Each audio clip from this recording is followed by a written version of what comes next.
Salam dostlar, nətərsiniz? Bura Zəngilan rayonunun Ağalı kəndidir. Park yoxdur biz deyirdik. Uşaqlar üçün balaca bir park olaydı. Uşaqlar oynayaydı. Balaca bir park istəyirdik. Və bir dənə qarşı mənzərəni göstərəcəm sizə, baxın. Biz balaca bir park istəmişdik uşaqlar üçün. İndi tam yaxından göstərəcəm sizə. Baxın. Bura Ağalı kəndidir.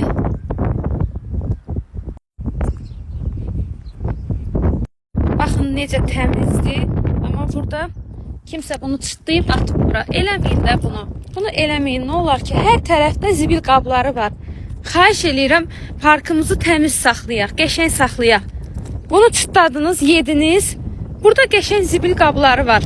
Baxın, hər biri ayrı.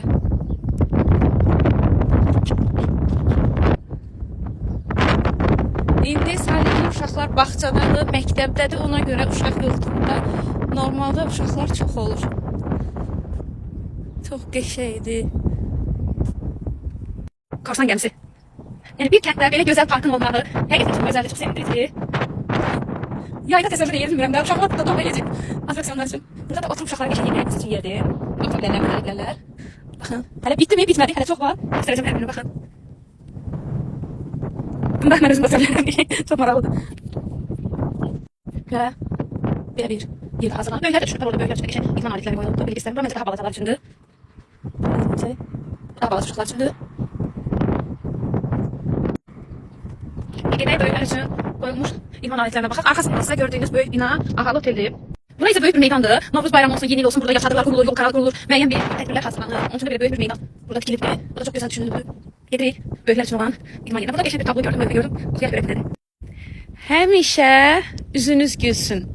Bu mənim izləyicilərimə də aiddir. Allah həmişə üzünüzü güldürsün inşallah.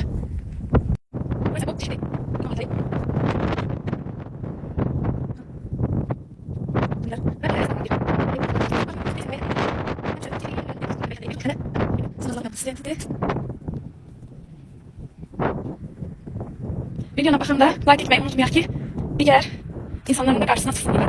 Baxın, nə geçəydi, Allah burada öz oynamaq istəyir. Uşaq vaxtında da biz qalmışıq ki, belə parklara bizim həyətimizdə yox idi. Baxın, çox qəşəngdir, çox gözəldir, çox incə düşünülüb. Təşəkkür edirik. Allah razı olsun. Nə qəşəngdir.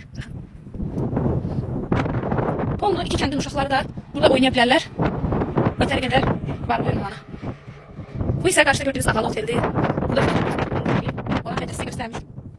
Heyvanları da unutmayıblar, paylaşmaq gözəldir. Heyvanlarımız üçün belə bir yer. Qarabağ buradan gözəlləşir. Qarabağımız belə buradan yaşıllaşır. Geçmiş məcburi köçkünlər öz torpaqlarına qayıdır. İnşallah daha da çox olacaq bu qayıdışlar. İnşallah hər kəs öz torpağına qayıdacaq. 3 ildən çox da artıq burada yaşayırıq. Dövlət televizyon. Gözəldir.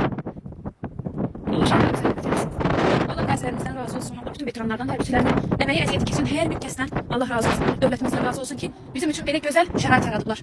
Hər xırda detallar, hər incəni düşünüblər. Baxın. Həqiqətən də böyük təşəkkür. Kənd deyil, sanki şəhərdir. Çox gözəldir. Bizə qonaq gələndə qürurla, fəxrlə çağırırıq kəndimizə. Bilirik ki, gəlib ancaq gözəllik görəcəklər. Baxın bu mənzərəyə, huzurdur, huzur, səssizlik, sakitlik, xəstəlik yox, virus yox. Bütünlük uşaqlar burada maşallah, maşallah olsun. Özümüz də xəstələnmirik. Havası, suyu o qədər təmizdir ki, viruslardan uzaq. Daha da gözəl olacaq inşallah.